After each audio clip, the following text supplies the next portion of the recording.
अस्सलाम वालेकुम once again. Break से लोग वापस आने में ज़रा थोड़ा सा कल कोशिश करेंगे कि ज़रा ज़्यादा बेहतर अच्छे टाइम पे ब्रेक कर ले। मैंने उस टाइम पे आपसे पूछा था जब वो ओरिएंटेशन खत्म हुई थी कि हाँ भाई कोई गैप की ज़रूरत तो नहीं, आप लोगों का नहीं। लेकिन अब जब ब्रेक आई है तो फिर लोग बाहर निकले तो उन्हें पता लगा कि वो बहुत ज़्यादा बातें हो गई थी। तो कल एक अच्छे टाइम पे पहले एक ज़रा बड़ा चैप्टर है हमारा, फिर उसको कवर करते करते जैसे ही खत्म होगा फिर एक ब्रेक कर लेंगे और फिर हमारे पास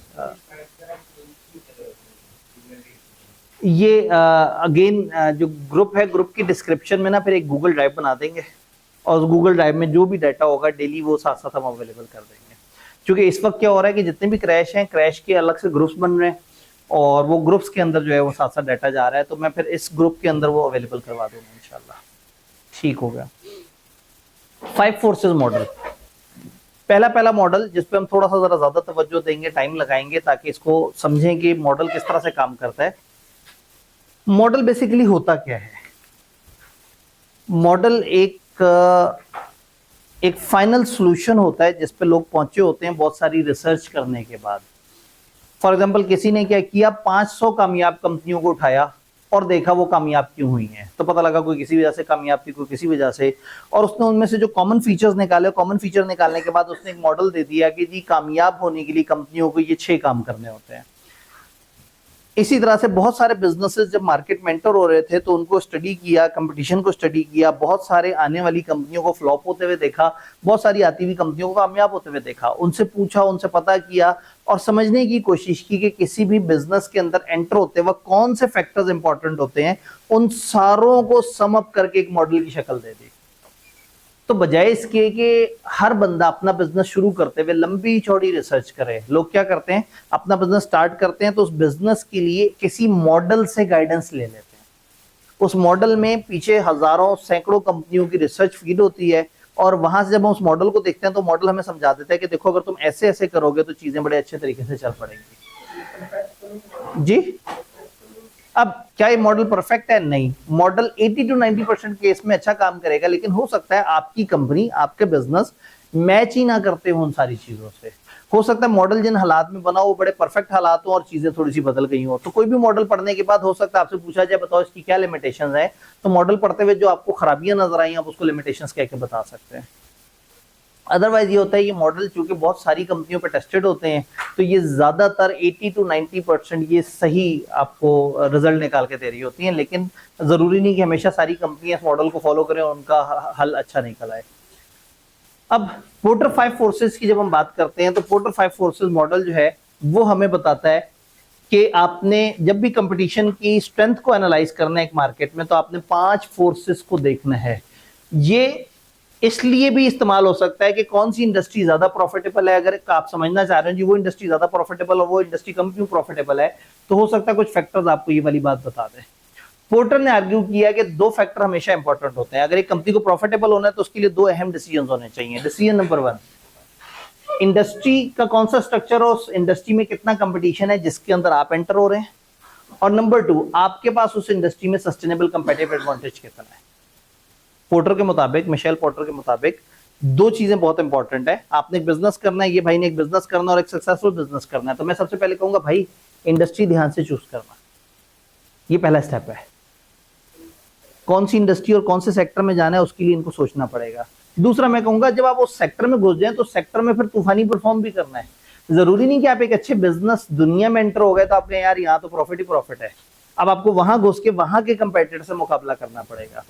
तो इस वक्त ये मॉडल जो है ना वो हमें एंट्री के ऊपर थोड़ी सी गाइडेंस दे रहा है कि अगर हम किसी इंडस्ट्री में एंटर होने लगे हैं तो कौन सी इंडस्ट्री होनी चाहिए। वो कहते हैं किसी भी इंडस्ट्री को अगर परखना है तो ये देखो कि उसमें 5 बातें क्या है।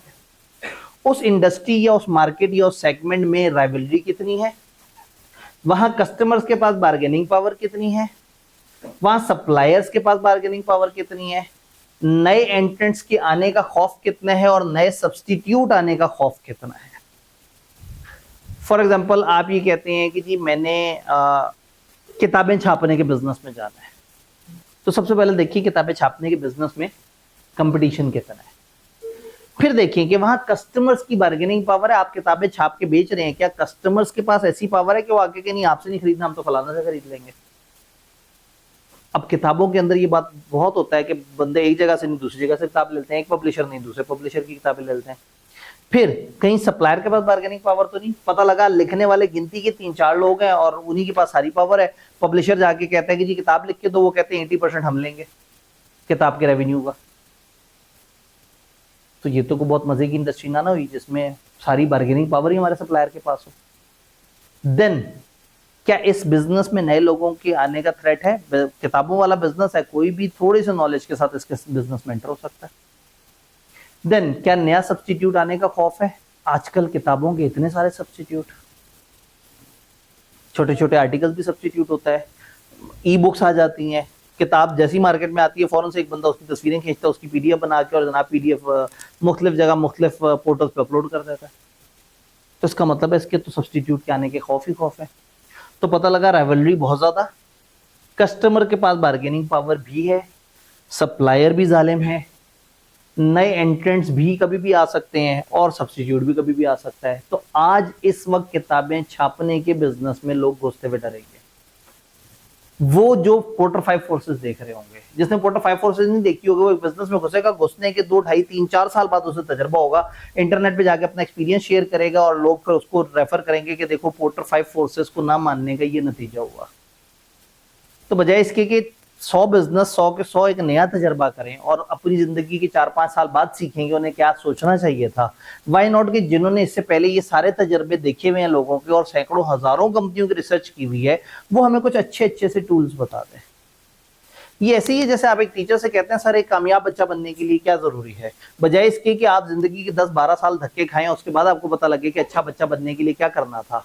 वाई नॉट कि आप पुराने थ्योरिस्ट से पूछ लें जिन्होंने उस तरह की बहुत सारी केस स्टडियां देखी हैं और उसके बाद वो किसी नतीजे पे पहुंचे हैं।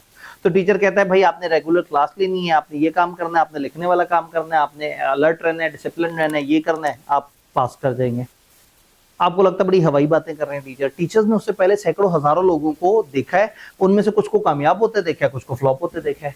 उन्होंने देख लिया कि कामयाब होने वालों में क्या खास बात थी और नाकाम होने वालों में क्या बातें कॉमन थी।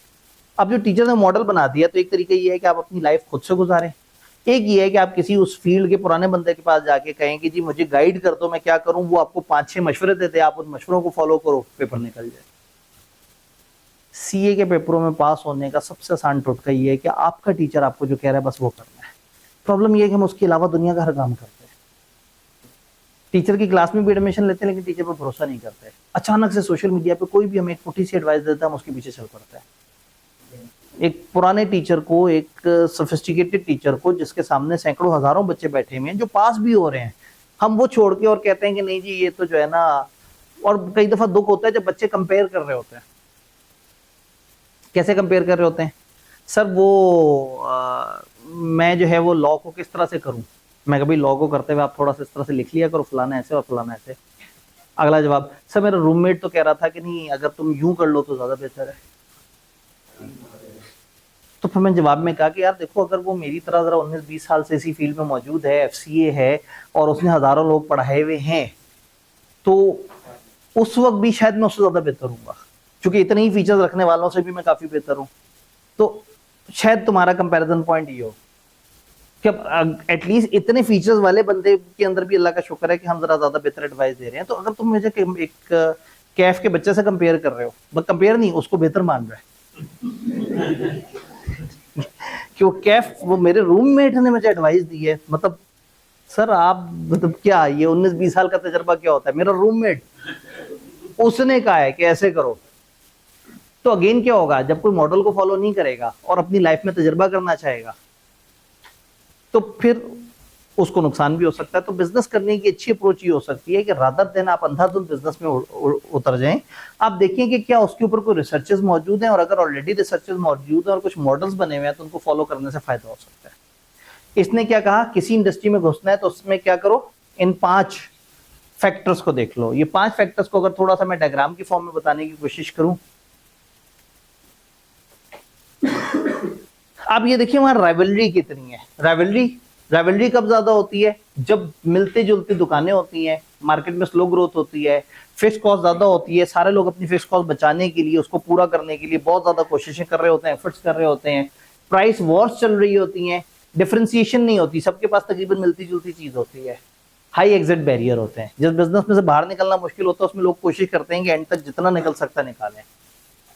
तो अगर आपको पेपर में सिचुएशन बताई जाए कि एक बिजनेस है जिसमें 5-7 लोग हैं, उनका बड़ा जबरदस्त मुकाबला चल रहा है, उनकी प्राइसें भी मिलती जुलती हैं, क्वालिटी भी मिलती जुलती है, हर वक्त वो एक दूसरे से लड़ रहे हैं, तो हम कहेंगे वहां राइवलरी आता है।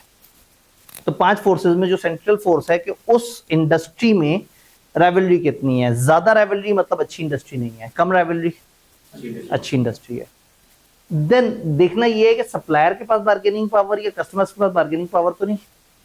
सप्लायर के पास बार्गेनिंग पावर कब होगी? जब थोड़े से सप्लायर होंगे, जब थोड़ी सी ऑप्शंस होंगी और आपको मजबूरन बस गिनती के 1-2 लोगों के पास जाना पड़ रहा होगा। स्विचिंग कॉस्ट बहुत हाई होगी, एक सप्लायर से दूसरे सप्लायर पे शिफ्ट होना आपके लिए आसान ना हो। फॉरवर्ड इंटीग्रेशन, इसको थोड़ी देर तक देखते हैं। कस्टमर सिग्निफिकेंट नहीं है। अगर फॉर एग्जांपल कस्टमर्स बहुत स्ट्रांग नहीं है सप्लायर के मुकाबले में, तो सप्लायर तो बहुत स्ट्रांग है, सप्लायर अपने कस्टमर को खा जाएगा। सप्लायर की प्रोडक्ट डिफरेंशिएटेड, आपको पता है इसके पास जो माल है वो किसी और के पास नहीं पड़ा हुआ। आप कपड़े बेचते हैं और आपको पता है कि फलाना जगह आजम मार्केट में वो जो उस बंदे के पास कपड़ा पड़ा, वैसा कपड़ा किसी के पास नहीं है। तो जब वहां जाएंगे तो उसी की पसंद का रेट सुनना पड़ेगा, उसी की शर्तें माननी पड़ेंगी। तो हमने देखना है कि क्या सप्लायर के पास बार्गेनिंग पावर तो नहीं है। मैं फॉरवर्ड इंटीग्रेशन की बात इस वक्त रोक ली है, ये इसको एक दफा हम समझेंगे। कस्टमर्स के पास बार्गेनिंग पावर तो नहीं। अगर कस्टमर्स की कंसंट्रेशन हो, बहुत सारे कस्टमर्स मिल के आए और ब्लॉक बना के डिसीजन लें, तो कस्टमर्स का एक पूरा ग्रुप इकट्ठा होकर उन्होंने एक बिजनेस है का भाई आप हमें ये चीज इतने की बेचते हो, हम 50 लोग हैं, इतना डिस्काउंट दोगे तो लेंगे वरना नहीं लेंगे। तो बिजनेस जितना मर्जी तगड़ा हो, उसको इतनी ज्यादा बार्गेनिंग पावर नजर आएगी कि ये जी सारे इकट्ठे हो गए, मेरे पास नहीं आएंगे, किसी कंपेटिटर के पास चले जाएंगे। अल्टरनेटिव सोर्स ऑफ सप्लाई मौजूद हो, आप जो चीज दे रहे हैं मार्केट में और लोग भी दे रहे हैं, तो कस्टमर तो कहेंगे जिस मर्जी के पास जाके उससे चीज ले ले। Cost of purchase high proportion है टोटल कॉस्ट का, उस बंदे के लिए कॉस्ट ऑफ परचेज इंपॉर्टेंट है, उसके लिए डिसीजन लेना अहम जरूरी है। आप गए, आपने एक बॉल पेन लेना था एक दुकान से, वो बॉल पेन नहीं था, दूसरा था, आपने ले लिया। 10, 12, 15, 20 रुपए की चीज है, 50 की चीज है, 30 की चीज है, लेकिन आपने सीए की क्लास लेनी थी। ये इतनी हल्की चीज नहीं है, इतने कम पैसे नहीं है कि आप इसके ऊपर बगैर सोचे समझे डिसीजन ले लें। तो जब आप सोचेंगे, समझेंगे, परखेंगे, 5 इदारों को, 10 टीचर्स को देखेंगे और फिर डिसीजन लेंगे, तो पावर तो आपके पास है। कॉलेज तो एक्सप्लॉइट नहीं कर सकता क्योंकि सामने वाला बड़ा अलर्ट है। तो जितना ही कस्टमर के पास पैसे ज्यादा हो, कस्टमर मजबूत हो, कस्टमर के पास नॉलेज हो, कस्टमर के पास ऑप्शंस हो, उतना ही कस्टमर के पास ज्यादा बार्गेनिंग पावर होती है। अगर बायर्स के लो प्रॉफिट्स हैं, अगर उसके पास प्रॉफिट्स ही कम है और उसने अपने उसी अंदर मार्जिन में खेलना है, तो वो हर तरह से रिसर्च करेगा, हर तहकीक करेगा, और अगर उसे फुल इंफॉर्मेशन अवेलेबल है। यहाँ एक और थ्रेट भी होता है कि आप बैकवर्ड इंटीग्रेशन का भी आपको थ्रेट होता है। बैकवर्ड और फॉरवर्ड इंटीग्रेशन क्या है, थोड़ा सा इसको देख लेते हैं सामने बोर्ड पे। फॉरवर्ड और बैकवर्ड इंटीग्रेशन,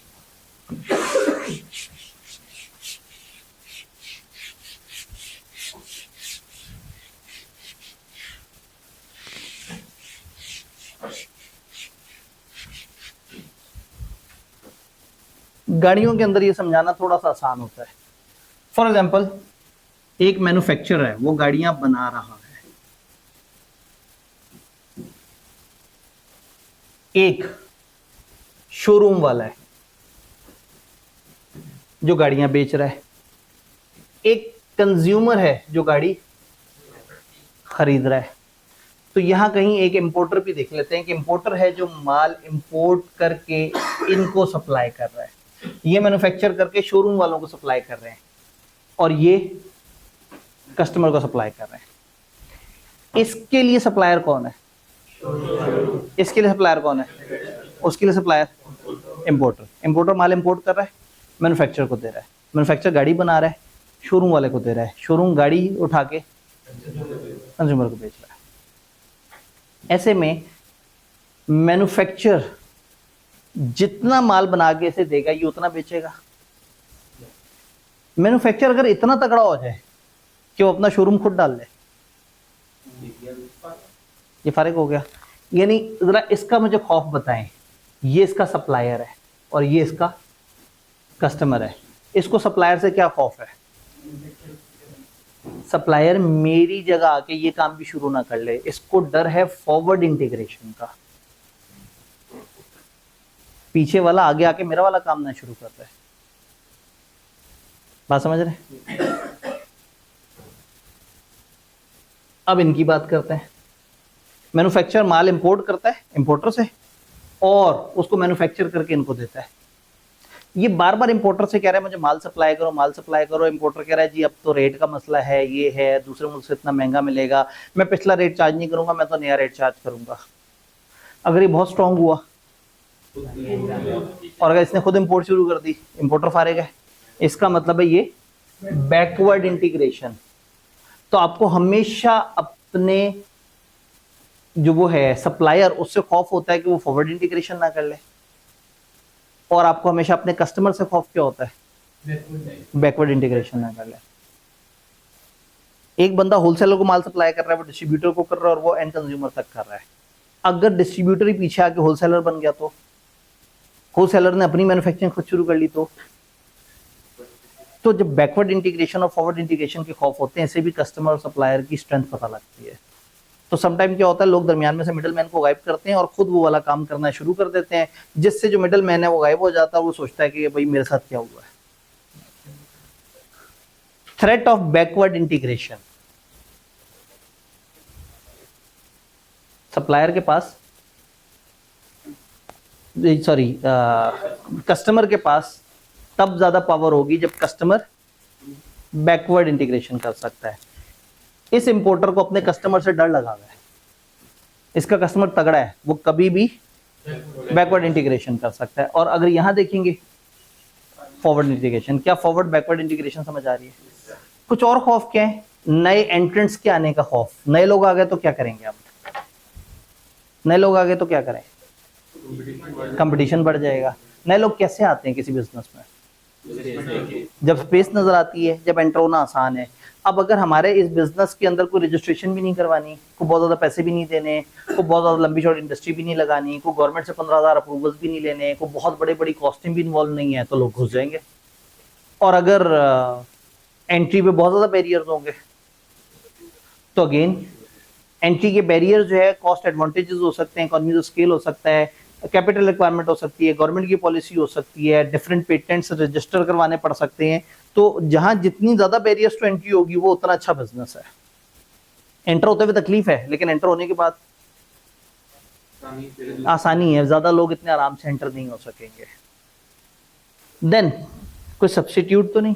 अगर सब्स्टिट्यूट है तो क्या हमारे पास कुछ नई मार्केट्स होंगी अपनी चीज बनाने के लिए? कहीं ऐसा तो नहीं कि आप जिस सेक्टर में एंटर हो रहे हैं उसका कोई अचानक से सब्स्टिट्यूट आ जाए, और अचानक से सब्स्टिट्यूट आ गया तो आप क्या करेंगे? आप सरवाइव किस तरह से करेंगे?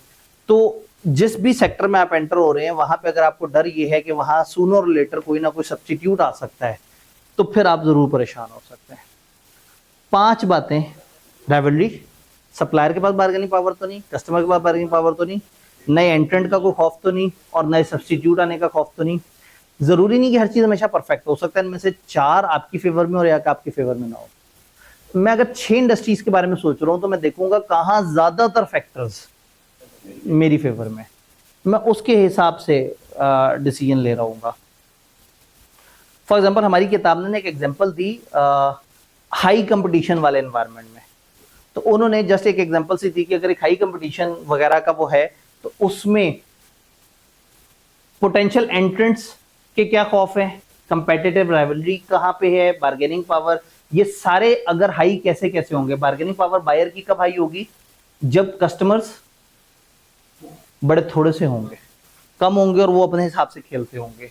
वॉल्यूम ऑफ परचेज एक बंदा बहुत ज्यादा, कम लोग हैं लेकिन वो खरीदते हैं तो करोड़ों अरबों का माल खरीद लेते हैं। क्वालिटी, हमारी सर्विस और बाकी कंपेटिटर्स की बड़ी मिलती जुलती क्वालिटीज है।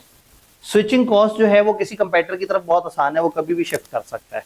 तो क्या किया इन्होंने, वो सारे फैक्टर्स पकड़े और उसमें बताया वो हाई कब होता है। तो अगर पेपर में सवाल आ जाए ये हाई कब होते हैं तो ये वाले फैक्टर्स, और अगर आ जाए लो कब होता है इसका ऑपोजिट। तो किताब ने एक एग्जांपल सी दी कि ये वाली चीजें हाई कब होती हैं। तो ये स्लाइड दिखाने का मकसद ये था कि हम इस तरह से करें। तो मैं कई दफा एक कंपैरिजन करवा रहा होता हूँ कि अगर आपने एक बिजनेस में एंटर होना है तो आप किस तरह से डिसीजन लें। रेगुलर क्लास होती है तो हम बहुत चहक चहक के जरा लंबी चौड़ी बात करते हैं, अभी टाइम कम है।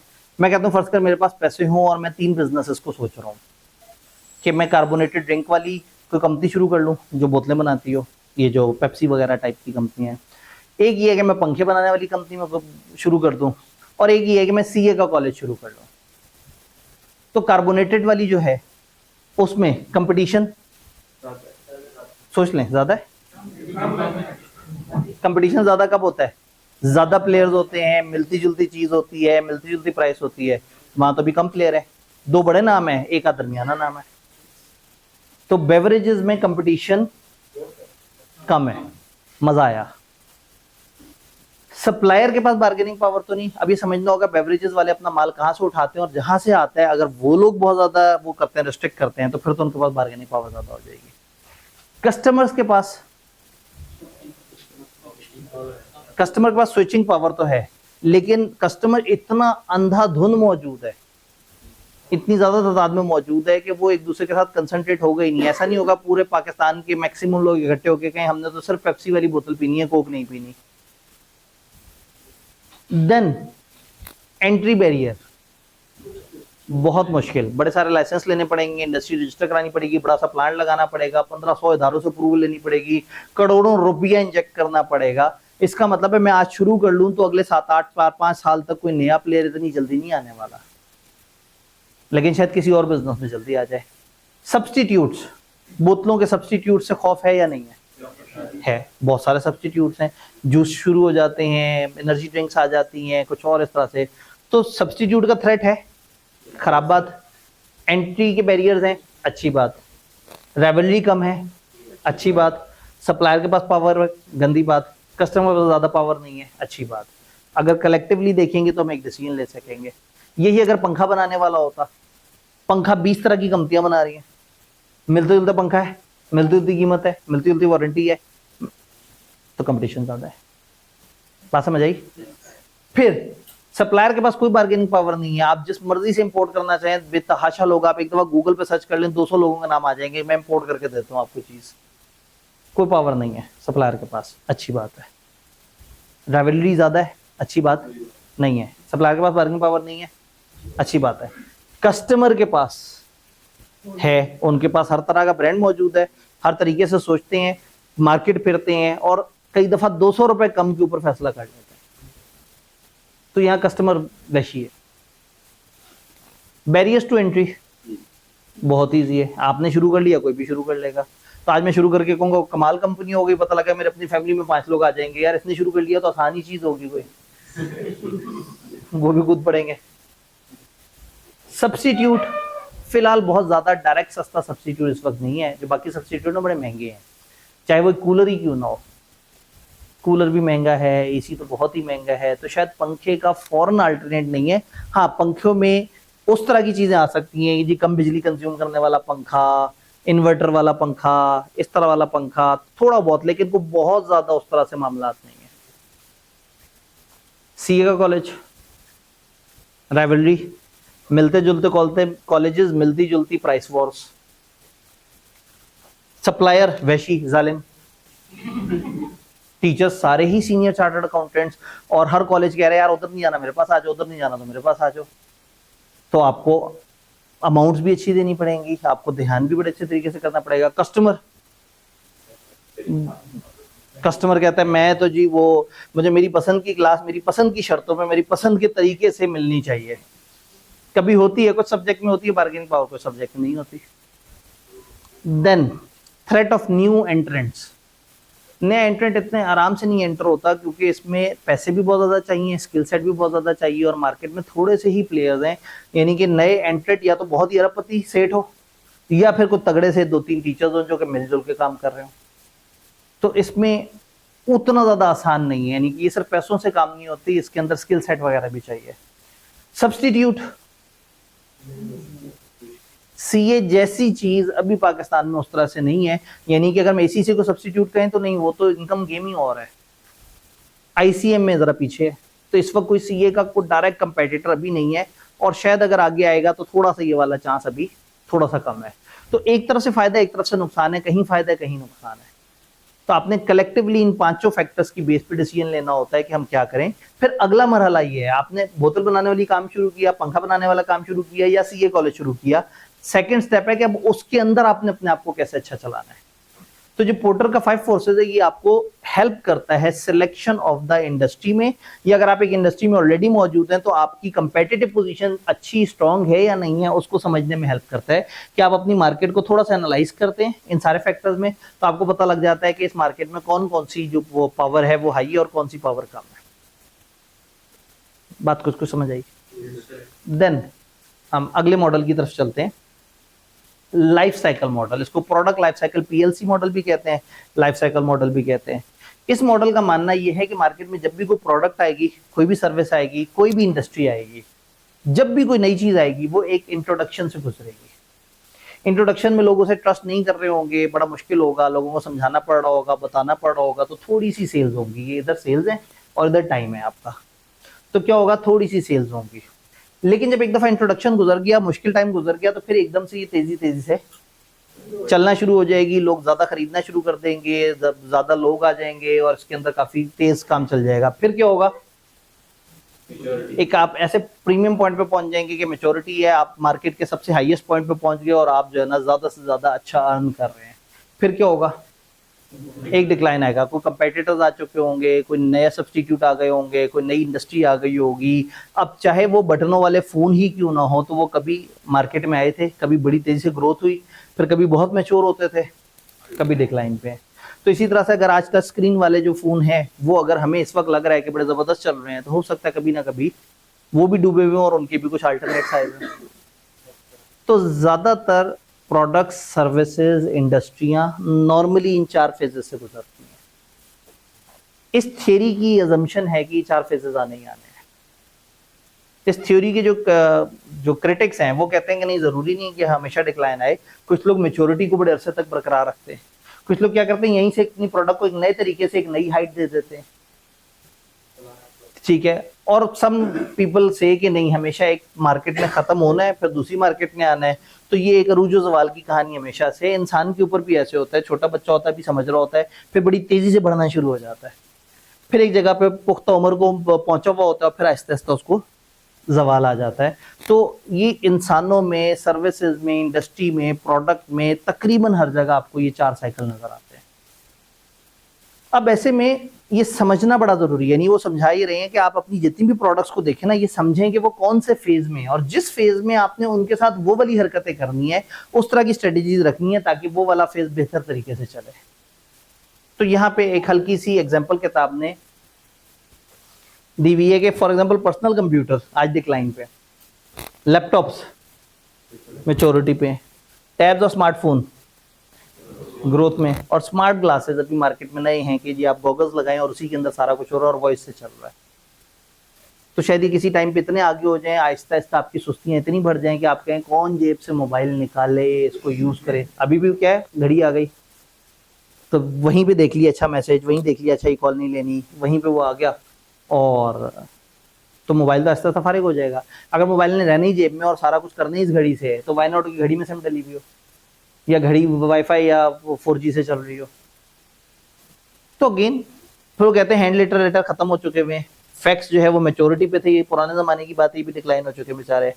ईमेल ग्रोथ पे है, और ई कॉन्फ्रेंसिंग, जूम वगैरह की मीटिंग जो है वो अभी इस तरह से चल रही है। चेक बुक्स खत्म हो चुकी हैं, क्रेडिट कार्ड मैच्योर हैं, स्मार्ट कार्ड चल रहे हैं, और फिर अभी आईआरएस बेस्ड आइडेंटिटी कार्ड मुख्तलिफ पता लगा जी आपकी बॉडी के हिसाब से आपने कोई पेमेंट करनी है, आपने ऐसे हाथ लहराया डिवाइस के ऊपर से, उसने आपके हाथों से सेंसर्स को रीड किया और पेमेंट हो गई। एक मशीन में से गुजरे, पेमेंट हो गई। आंखों को स्कैन किया, पेमेंट हो गई। घूर के देखा, पेमेंट हो गई। इन्हें क्या दुनिया में हो रहा है, दुनिया में बहुत आगे की बातें हो रही हैं। तो मैं बड़ी छोटी छोटी बातें कर रहा हूँ। ये जो 5G का भी बहुत ज्यादा था ना, जिसमें था कि वो एक चिप डल जाएगी और जो है वो कोरोना का जो वो है वैक्सीन है, उस वैक्सीन से एक चिप हमारे दिल वो अंदर एंटर हो जाएगी जिस्म में, फिर वो हमारे दिमाग को कंट्रोल करेगी, फिर हम सोचेंगे और ट्रांजैक्शन हो जाया करेगी। तो वो इस तरह की बातें लोग कर रहे होते थे। तो अभी बहुत सारी जगह पे बहुत सारे सेंसर्स इस तरह से चल रहे हैं जहाँ पे सारा काम हो रहा है।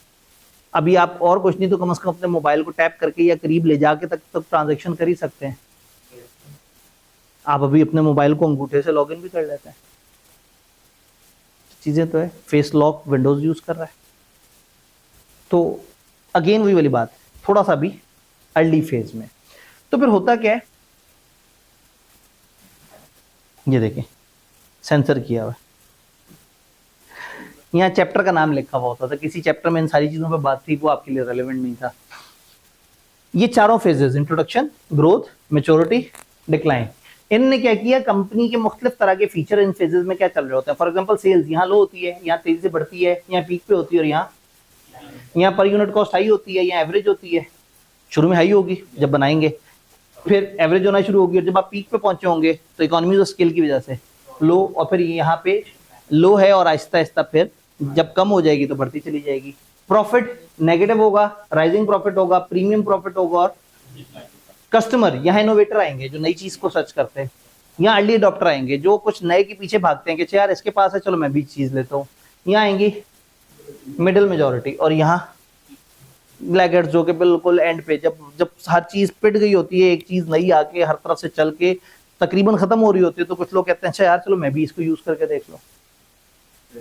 जैसे मतलब आप लोगों की नजर में बेबी बूमर्स जो ज्यादा एज के लोग हैं, वो अब जाके आहिस्ता आहिस्ता मोबाइल पे शिफ्ट हुए, फिर मोबाइल के बाद आहिस्ता आहिस्ता बेसिक एंड्रॉइड पे गए, कुछ अर्से बाद पबजी में आपको जाके गोलियां मार रहे होंगे। कंपेटिटर कम होते हैं, आहिस्ता आहिस्ता बढ़ना शुरू होते हैं, यहाँ स्टेबल हो जाता है, चंद खास कंपेटिटर्स आ चुके होते हैं, और यहाँ डिक्लाइनिंग नंबर। स्ट्रेटेजीज, यहाँ ऑब्जेक्टिव है प्रोडक्ट की अवेयरनेस बनाएं, यहाँ मार्केट का शेयर हासिल करें, यहाँ अपना प्रॉफिट बचाएं, डिफेंड करें अपना शेयर, और यहाँ आहिस्ता आहिस्ता अपने एक्सपेंडिचर को कम करें, और जितना उस ब्रांड से मिल्क हो सकता है, जितना निकल सकता है वो निकालने की कोशिश करें। कॉस्ट कौन कौन सी इन्वॉल्व है, प्रोडक्ट किस तरह की होगी, प्राइसिंग किस तरह की होनी चाहिए, प्रमोशन किस तरह की होनी चाहिए, टारगेट किन लोगों को करना है। तो ये टेबल ने आपको बहुत सारी चीजें बताने की कोशिश की। तो हो सकता है पेपर में वो आपसे कहते हैं कि जी ये 4 फेजेस में जरा ये चीजें बता दो। कुछ लोग होंगे जो टेबल को रट्टा मार लेंगे, और कुछ लोग ऐसे होंगे जो पेपर में बैठ के सोच के चारों फेजेस के बारे में बता देंगे। दोनों ही अच्छे लोग हैं, जिनका रट्टा अच्छा है और वो रट्टे पे भरोसा करके भी लिखा है वो भी ठीक है, और जिनकी लॉजिक अच्छी है वो तो ज्यादा अच्छी बात है कि वो उनको किसी भी किस्म का पेपर में सवाल आ जाए तो उसको एड्रेस कर लेंगे। इस प्रोडक्ट लाइफ साइकिल के जो बेनिफिट्स हैं, आपको अपनी प्रॉफिटेबिलिटी पता लग जाएगी, बिजनेस में एंटर होने से पहले पता लग जाएगा कि इस पे कौन कौन से फेजेस आएंगे और मैं इसको किस तरह से लेके चलूंगा। नॉन प्रॉफिट मेकिंग जो प्रोडक्ट्स हैं, आप उनको टाइम से एम्बेडिंग कर सकते हैं कि यार ये अच्छा खासा फेज आगे हो गया पर पैसे तो आ ही नहीं रहे। आप कॉस्ट रिडक्शन के ऊपर काम कर सकते हैं। जब आपको एक पूरी प्रोडक्ट की लाइफ साइकिल समझ होगी ना, तो आप आज बैठ के, ऐसा नहीं होगा कि आज अगर सेल्स बहुत ज्यादा है तो आप जल्दी जल्दी से सस्ते में निकालना शुरू कर दें, क्योंकि आपको पता है कि आगे जाके आपकी सेल्स भी कम हो जाएंगे। तो आपको सारी स्ट्रेटेजीज करने से पता लग जाता है कि हम अपनी इस फेज में क्या करें, अपनी प्रोडक्ट की हैपनिंग ज्यादा करें, कम करें, किस तरफ लेके जाएं। क्लियर? प्रोडक्ट लाइफ साइकिल की कुछ क्रिटिसिज्म भी है। ये कहते हैं कि जी कंज्यूमर डिमांड जहां हाई है ना, सिर्फ वहां रेलेवेंट है। फिर पीएलसी की स्टेज को कैसे समझेंगे, डिफाइन कैसे करेंगे? मैं कैसे बता दूं कि इस वक्त आईफोन कौन सी स्टेज में है? कुछ कहेंगे मैच्योरिटी पे, कुछ सैमसंग के लवर्स कहेंगे डिक्लाइन पे है, कुछ कहेंगे अभी तो ग्रोथ है, अभी तो आगे से आगे दुनिया में बड़ा कुछ होना है। तो सबसे मुश्किल काम ये है कि आप आइडेंटिफाई कैसे करेंगे कि आपकी प्रोडक्ट इस वक्त कहाँ पे है, फिर उससे रिलेटेड स्ट्रेटेजी बनाएं। तो इसमें जो सबसे मुश्किल सवाल है वो यही है कि आप किस वक्त इंडस्ट्री को समझ के, कैसे आपको लगता है कि ये गिर रही है, कैसे लगता है इंडस्ट्री ऊपर जा रही है, किस तरह से आपको लगेगा ये काम खत्म हो गया, किस तरह से लगेगा ये काम शुरू हो गया। कोविड से पहले हम ऑनलाइन क्लासेस करते थे नियर पीयर। हमने 2016 में नियर पीयर से ऑनलाइन क्लासेस शुरू की थी, पायनियर थे, सबसे पहले ऑनलाइन क्लासेस स्टार्ट की थी। फिर कुछ कॉलेजेस 2019-20 के आसपास उस पर शिफ्ट हो रहे थे। फिर जब कोविड आया तो कोविड में सबको शिफ्ट होना पड़ गया। तो जब हमने ऑनलाइन शुरू में किया हुआ था तो फिजिकल मार्केट ज्यादा होती थी और ऑनलाइन आहिस्ता आहिस्ता हम अवेयरनेस दे रहे थे। फिर क्या हुआ, जब कोविड का टाइम आया तो कोविड में एकदम से लोग ऑनलाइन पे गए। जब ऑनलाइन पे गए तो जो हम पहले से तैयार बैठे हुए थे और कुछ लोगों ने अभी तैयार होना था, तो कोविड से इमीडिएट बाद वाला जो सेशन है तो हमारे ऑनलाइन लेक्चर्स ने 6000 बच्चों को पढ़ाया हुआ था। फिर क्या हुआ, कॉलेजेस भी कहीं ना कहीं कैमरा किसी ना किसी तरीके से बीच में इन हुए और उन्होंने काम शुरू कर दिया। अच्छा, फिर क्या हुआ, ऑनलाइन कोविड से 1.5 साल बाद ऑनलाइन बड़ी तेजी से गिरना शुरू हो गया। हमें लगा कि अब ऑनलाइन का डिक्लाइन है, शायद चीजें अब फिजिकल की तरफ जा रही हैं, लेकिन ऑनलाइन का डिक्लाइन नहीं था। बच्चे घर बैठे बैठे आवाजार हो चुके थे। फिर अगले 1-1.5 साल लोग धड़ाधड़ फिजिकल कॉलेजेस में आए और आके पढ़ा और सारा कुछ हुआ। पेपर फिर पास नहीं हुए। तो वो समझ रहे थे कि शायद मेरा पेपर इसलिए पास नहीं हो रहा कि मैं ऑनलाइन पढ़ता हूँ। अब उन्हें समझ आ गया कि मसला पेपर वो पैटर्न का नहीं है कि ऑनलाइन या फिजिकल, मसला उनका था वो पढ़ते नहीं थे। तो फिर क्या हुआ, उस फिजिकल से दोबारा वापसी का सफर शुरू हो गया। तो इस टाइम पे क्या है, फिजिकल डिक्लाइन की तरफ आ रहा है और ऑनलाइन ऊपर की तरफ जा रहा है। तो अगेन ये फेजेस हैं। जिस वक्त लग रहा था कि ऑनलाइन डिक्लाइन पे जा रहा है और फिजिकल ऊपर की तरफ जा रहा है, उस वक्त कुछ और मामला था। अब वही फिजिकल डिक्लाइन की तरफ जा रहा है और ऑनलाइन ऊपर की तरफ जा रहा है। तो ये 4 फेजेस जरूरी नहीं है कि हमेशा एक जैसे रहें, जरूरी नहीं कि एक डिक्लाइन पे जा रही है तो वो दोबारा उठ ना सके।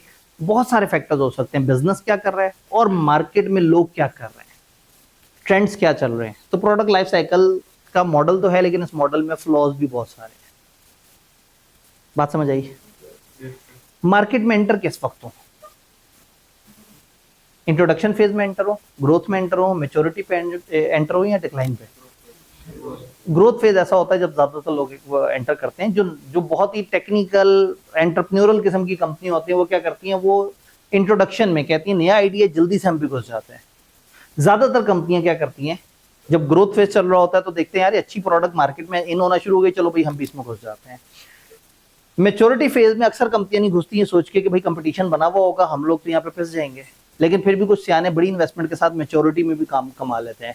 डिक्लाइनिंग में नॉर्मली लोग लीव कर रहे होते हैं, नए बंदे नहीं आते, लेकिन कई दफा समझ लोगों को आ रही होती है कि सारी दुनिया डिक्लाइन पे जा रही है, हम इसमें एंटर हो जाएं। तो ऐसे ही हुआ कि जब ऑनलाइन से फिजिकल की तरफ शिफ्टिंग हो रही थी तो एक दो लोगों ने फिर ऑनलाइन के ऊपर तेजी से काम शुरू कर दिया कि नहीं भाई ये अभी ऑनलाइन से फिजिकल पे जा रहे हैं, ये अभी डिक्लाइन हो रही है लेकिन बाद में मार्केट इस पे वापस आएगी। तो उन्होंने क्या किया, उन्होंने ऑनलाइन में अच्छे टाइम पे अपनी प्रेजेंस देके अपने आप को भी एक अच्छे तरीके से एडजस्ट कर लिया। तो होता ये है कि आपकी कंपनी की अप्रोच पे डिपेंड करता है कि आप कौन से फेज में मार्केट में एंटर होके जरा ज्यादा अच्छे तरीके से चलना चाहते हैं। किताब ने एक बच्चों वाला साइकिल ऑफ कंपटीशन बताया है। साइकिल ऑफ कंपटीशन में क्या होता है, कंपटीशन एक दूसरे के मुकाबले में किस तरह से कंपटीशन कर रहा होता है। फर्ज करें एक कंपनी सक्सेस हासिल कर लेती है मार्केट में, तो कंपेटिटर सोचेंगे यार हम भी कुछ वैसा करें या बेहतर करें, ये कंपनी ग्रो कर रही है, हम भी कुछ ऐसा करना शुरू कर देते हैं। एक नई इनिशिएटिव एक कंपनी लेगा तो फिर क्या होगा, जो दूसरी कंपेटिटर होगी वो सोचेगी अच्छा इसने ये काम भी शुरू कर दिया, चलो मैं ये काम भी शुरू कर दूं। फिर क्या होगा, प्राइस और क्वालिटी की वॉर शुरू हो जाएगी। राइवल कंपनी हो सकता है अपनी प्रोडक्ट लोअर प्राइस पे देना शुरू कर दे ताकि वो मार्केट का शेयर ले ले। दूसरी राइवल शायद हो सकता है क्वालिटी को इंप्रूव कर ले। फर्स्ट कंपनी हो सकता है जवाब देते हुए या क्वालिटी को इंप्रूव कर दे या प्राइस को कम कर दे या दोनों काम कर दे। तो क्या होगा, वॉर शुरू हो जाएगी। जैसे सीए कॉलेजेस में वॉर है, क्वालिटी आहिस्ता आहिस्ता बढ़ाते जा रहे हैं और प्राइस आहिस्ता आहिस्ता कम या अपने पॉइंट पे रुकी हुई होती है।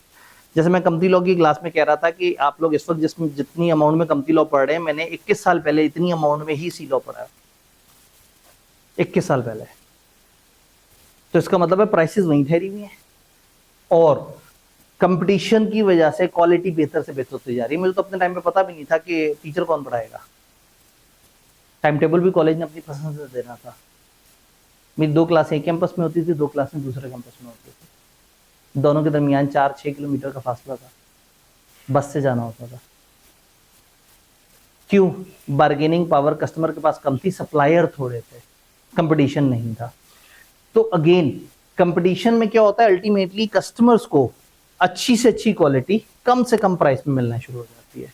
लेकिन जहां कोई अपनी क्वालिटी गिराएगा या प्राइस गिराएगा, दूसरी तरफ वॉर शुरू हो जाएगी और अल्टीमेटली इससे मार्केट खत्म हो जाएगी। तो फिर क्या होगा, एक खास पॉइंट पे सब के सब फंसे हुए होंगे कि सब एक मुनासिब क्वालिटी दे रहे होंगे और एक खास लेवल से ऊपर प्राइस में नहीं जा सकेंगे। तो ये एक बड़ा जालिम सा कंपटीशन बन जाता है जिसका सबसे ज्यादा एज होता है कंज्यूमर्स को। बात समझ आई? आज के आखिरी मॉडल की तरफ चलते हैं।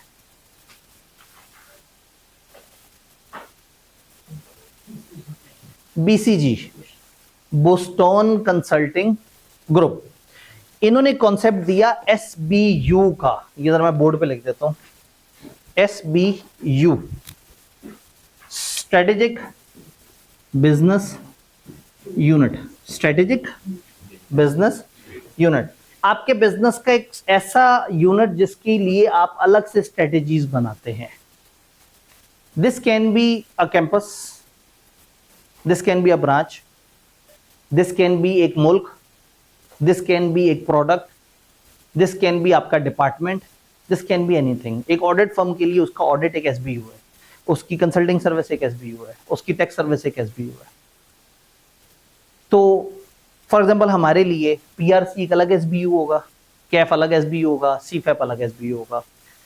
फर्ज करें हम सीए, एसीसी और पता नहीं कौन कौन सी प्रोडक्ट्स और करा रहे हैं, तो एक एसबीयू होगा सीए, एक होगा एसीसीए। तो एसबीयू क्या है? वो बिजनेस यूनिट जिसकी आप स्ट्रेटेजीज बाकियों से फर्क रखते हैं। तो सैमसंग जैसी कंपनियां जो दुनिया में टीवी भी बेच रही हैं, मोबाइल भी बेच रही हैं, वॉशिंग मशीनें भी बेच रही हैं और बहुत सारे काम कर रही हैं, उनके अलग अलग एसबीयूज होंगे। इसी तरह से माइक्रोसॉफ्ट के अलग अलग एसबीयू होंगे। गूगल देखें कितनी सारी तरह की प्रोडक्ट्स दे रहा है।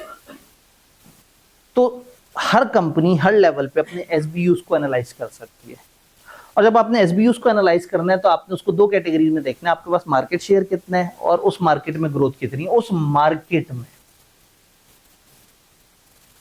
तो फॉर एग्जांपल सैमसंग वाले देखें टीवी, अब टीवी देखने वालों की एक अलग मार्केट होगी, तो वो देखिए कि टीवी बनाने वाले, टीवी बेचने वालों की दुनिया में मेरे पास मार्केट शेयर कितना है, ज्यादा है या कम है।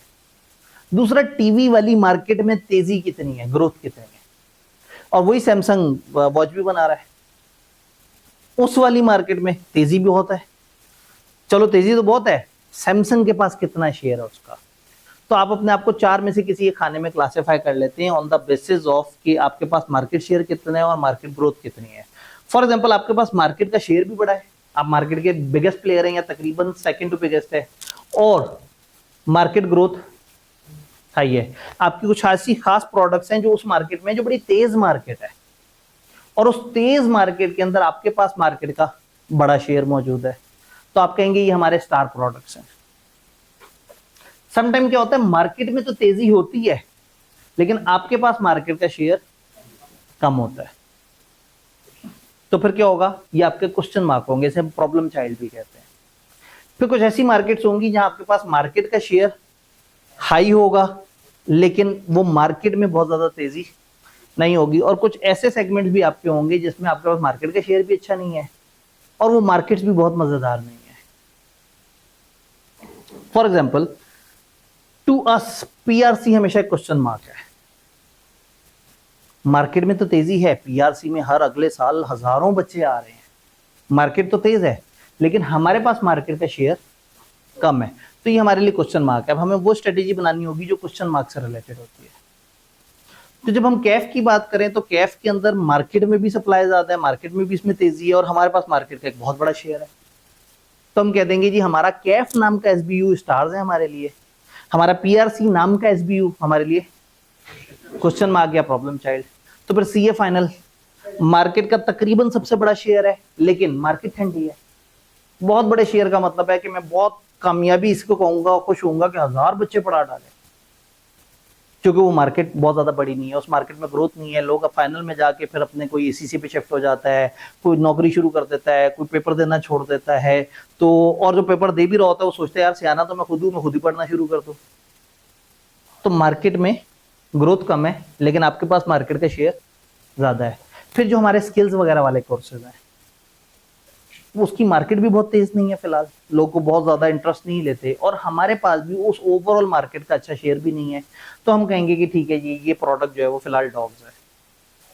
तो क्या होता है, आप अपने जितने भी एसबीयू समझ आ रहा है, ये प्रोडक्ट्स भी हो सकती हैं, ये सर्विसेज भी हो सकती हैं, ये आपके डिविजन्स भी हो सकते हैं। तो हो सकता है सैमसंग कहे कि भाई पाकिस्तान में तो जी हम स्टार हैं, वियतनाम में हम क्वेश्चन मार्क हैं, तो इंडिया में हम कैश काउ हैं, तो फलाना मुल्क में डॉग्स वाले उस पे वो हैं, यानी कि उनका वो सेगमेंट।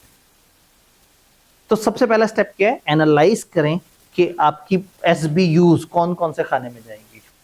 अगला स्टेप डिसीजन लेना है उस एसबीयू के साथ करना क्या है। क्या किया जाता है जी एसबीयू के साथ, किताब में मैंने कुछ एग्जांपल्स दी हुई हैं जस्ट समझाने के लिए, और ये भी ट्रेंड चेंज होते रहते हैं। आप गूगल पे भी सर्च कर सकते हैं, जीपीटी पे भी सर्च कर सकते हैं, अपनी पसंद से कंपनी का नाम बोले और कहें कि मुझे इसका बीसीजी मैट्रिक्स ग्रुप नाम है ऑथर का और मैट्रिक्स, तो बीसीजी मैट्रिक्स इस अप्रोच को कहते हैं, जिस अप्रोच के थ्रू ये बताते हैं कि कंपनियां क्या करें, रादर देन कि हर प्रोडक्ट का अलग डिसीजन लें, अपने एसबीयूज जो स्टार्स हैं उनके अलग डिसीजन लें, इन एसबीयू के अलग डिसीजन लें, इनके अलग डिसीजन लें और इनके अलग डिसीजन लें। तो ये चंद एग्जांपल्स हैं। फॉर एग्जांपल एप्पल कंपनी के केस में जो उनका लैपटॉप वगैरह है और जो आईपैड्स हैं ये इनके इस साइड पे आ रहे हैं, आईपॉड वगैरह बेचारे जो है ना वो बिल्कुल ही खत्म हो गए, मार्केट भी ठंडी है और उनके पास शेयर भी बहुत ज्यादा नहीं है। एप्पल का टीवी अभी क्वेश्चन मार्क है, मार्केट तो बहुत तेज है टीवियों की, लेकिन एप्पल अपना टीवी नहीं मार्केट में अच्छे तरीके से ला पा रहा। और आईफोन, स्मार्ट वॉचेज, ये इस वक्त स्टार प्रोडक्ट्स है। इसी तरह से गूगल का भी दिया हुआ है, इसी तरह से माइक्रोसॉफ्ट का भी होता है, आप काफी सारे सर्च कर सकते हैं। अब किताब बता रही है कि बेसिकली है क्या क्या स्टार, हाई ग्रोथ बिजनेस है या प्रोडक्ट जिसमें रिलेटिवली स्ट्रांग है आप कंपेटिटर के निस्बत। Often they need heavy investment to sustain their growth, इनकी ग्रोथ सस्टेन करने के लिए आपको क्या करना होगा, अच्छी इन्वेस्टमेंट करनी होगी। इवेंचुअली एक टाइम पे इनकी ग्रोथ रुक जाएगी और अल्टीमेटली वो कैश काउ बन जाएंगे। तो अपने स्टार्स को जब तक स्टार्स हैं तब तक कोशिश करें कि इस पर ज्यादा से ज्यादा इन्वेस्ट करें और उसमें ज्यादा से ज्यादा माल आता रहे, क्योंकि एक खास टाइम आना है, मार्केट ठंडी हो जाएगी, रुक जाएगी, फिर आपका वो वही स्टार कैश काउ बन जाएगा, फिर आप उसमें से मिल्किंग करेंगे। कैश काउ क्या है, लो ग्रोथ बिजनेस या प्रोडक्ट्स हैं जिसमें रिलेटिवली हाई मार्केट शेयर है। ये मैच्योर सक्सेसफुल बिजनेस है जिसमें रिलेटिवली इन्वेस्टमेंट की नीड थोड़ी कम है। आपने इनको इतना मैनेज करते रहना है कि आप इसमें से कुछ ना कुछ निकालते रहें। देन प्रॉब्लम चाइल्ड या क्वेश्चन मार्क के साथ क्या करना है, ये बिजनेस या प्रोडक्ट है जिसमें लो मार्केट शेयर है लेकिन हाई ग्रोथ मार्केट है। एक लाइन तो आपको हमेशा मिल जाएगी, एक्स एक्सेस पे क्या लिखा हुआ है, वाई पे क्या लिखा हुआ है, वो बता दें। इनके पास पोटेंशियल है लेकिन सिग्निफिकेंट इन्वेस्टमेंट करनी होगी इनका मार्केट शेयर बढ़ाने के लिए। You have to think hard about question mark, कौन से क्वेश्चन मार्क में इन्वेस्ट करें और कौन से क्वेश्चन मार्क को मार्केट से निकालने, यार छोड़ो क्या फायदा, नई चीज है, मैं क्यों उस पर इतनी एनर्जी लगाऊं। डॉग्स, ये वो बिजनेस या प्रोडक्ट है जिनका लो मार्केट शेयर और अनअट्रैक्टिव लो ग्रोथ मार्केट में may generate enough cash to break even. हो सकता है इतना तो आ रहा हो कि ब्रेक इवन हो जाए लेकिन मजा ना आ रहा हो, अभी बहुत ज्यादा अच्छा शेयर भी नहीं है, मार्केट भी तेज नहीं है। तो फिर अब आप ये सोचते हैं कि क्या करें, हम इमीडिएटली यहां से बाहर निकल आए या थोड़ा सा अरसा गुजारने के बाद सोचें कि अब क्या किया जाए और किस तरह से किया जाए। तो टेक्निकली बीसीजी मैट्रिक्स के एंड पे आप ना कुछ डिसीजंस ले रहे होते हैं। Sometime you need to build shares, आप शेयर बिल्ड करते हैं। जैसे एक क्वेश्चन मार्क को स्टार बनाना है तो आप उस पर पैसे इन्वेस्ट करेंगे। होल्ड, समटाइम अपनी इन्वेस्टमेंट्स रोक लेते हैं अपने उस एसबीयू को वहीं रखने के लिए, for example cash cows. Sometime आप हार्वेस्ट करते हैं, आहिस्ता आहिस्ता पैसे निकालते हैं, और समटाइम डाइवेस्ट करते हैं, आप इकट्ठे ही सारा पैसा निकाल लेते हैं। बीसीजी की वीकनेस क्या होगी भला, क्या वीकनेस होगी इस वक्त? मार्केट ग्रोथ किसे कहेंगे, ग्रोथ का कोई परसेंटेज तो बता ही नहीं। अब एक मार्केट में 7% ग्रोथ है, क्या ये तेज है या हल्की है? ये दो फैक्टर पे डिपेंड करता है, ग्रोथ और प्रॉफिट। ये डिपेंड करता है ग्रोथ पे, ये डिपेंड करता है प्रॉफिट पे। अब अगेन मेरी पोजीशन क्या है, हाई, मेरा शेयर कितना है हाई, हाई का मतलब है कि क्या मैं सबसे बड़ा कंपेटिटर हूं या मेरे बाद में भी कोई है। तो फिर हम कहते हैं कि आपका जो सबसे बिगेस्ट कंपेटिटर है उसके मुकाबले में आपकी सेल्स जो है उसके 50% को क्रॉस कर रही है या नहीं कर रही, या मार्केट का टोटल साइज का सबसे बड़ा पोर्शन आपके पास है ही नहीं। तो इस पे बड़ी सारी डिबेट है। जो हाई शेयर है ये भी बड़ी ही मुश्किल सी बात है, लेकिन ज्यादातर हम कह देते हैं कि बिगेस्ट कंपेटिटर को कंपेयर कर लो। और हाई ग्रोथ जो है ये कौन बताएगा कि कौन सी ग्रोथ हाई होती है? लोग चांदी खरीद रहे हैं, क्या हाई ग्रोथ है या लो ग्रोथ है? अब ये कैसे पता, क्योंकि लोग धड़ाधड़ खरीद रहे हैं। हो सकता है आज से 3 महीने बाद लोग बहुत ज्यादा खरीद रहे हो। What is the definition of ज्यादा? पहले से ज्यादा। तो पता नहीं वो नया लेवल क्या होगा, शायद वो ग्रोथ है और अभी आपको जो लग रहा है वो नॉर्मल बात हो। तो इसलिए ना वर्ड ग्रोथ भी बड़ा हाइपोथेटिकल सा वर्ड है कि इस वक्त जो है वो ग्रोथ कितनी है, कितना आगे तेजी है। फॉर एग्जाम्पल स्मार्ट वॉचेस, क्या हाई ग्रोथ मार्केट है? अब लोग ले तो रहे हैं लेकिन आपको बहुत तेजी नजर नहीं आ रही। अब व्हाट इज वो तेजी जो आपको नजर नहीं आ रही? स्मार्टफोन के कंपैरिजन। अब स्मार्टफोन तो दुनिया ही और है, तो ये तो ज्यादती वाली बात है कि आप स्मार्ट वॉच को स्मार्टफोन से मैच करें। हर स्मार्ट वॉच वाले के पास कोई ना कोई मोबाइल होगा, लेकिन हर मोबाइल वाले के पास।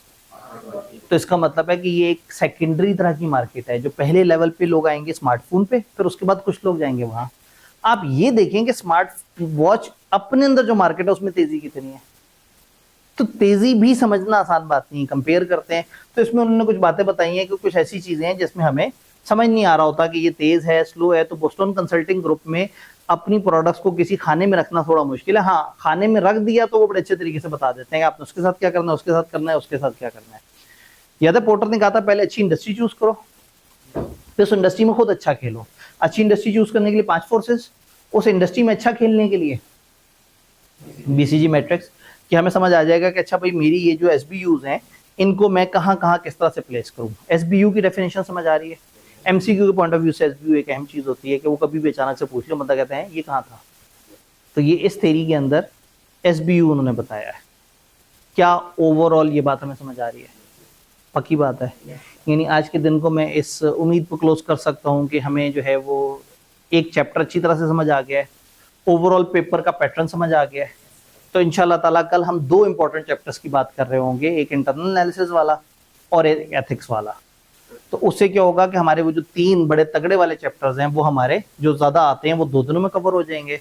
और फिर हम एक दिन पेस्टल के लिए रखेंगे, उसके चैप्टर्स को तेजी से देख जरूर लेंगे, उसको छोड़ना तो कभी भी एक अच्छा सोल्यूशन नहीं है। और एक दिन हमारा इंशाल्लाह सस्टेनेबिलिटी के ऊपर होगा, वो जो हमारा डाउट में, वो डाउट में इसलिए डाला है कि उसका हमारे पास एक अच्छा लेक्चर भी मौजूद है। तो मैं कह रहा हूँ कि हल्का सा भी डाउट हो, मैं कहूँ हो डाउट हो गया, चलो जी जो है ना, ठीक है जी। तो इंशाल्लाह ताला मिलते हैं, कोशिश करना इसी तरह से आप जो है वो जोशो खरोश से आते रहें। आप लोग मेरी एक्सपेक्टेशन से ज़्यादा थे आज, तो मुझे बड़ी खुशी हुई। अल्लाह करे कल भी जो है ना इसी तरह से ये खुशी बरकरार रहे। मिलते हैं इंशाल्लाह।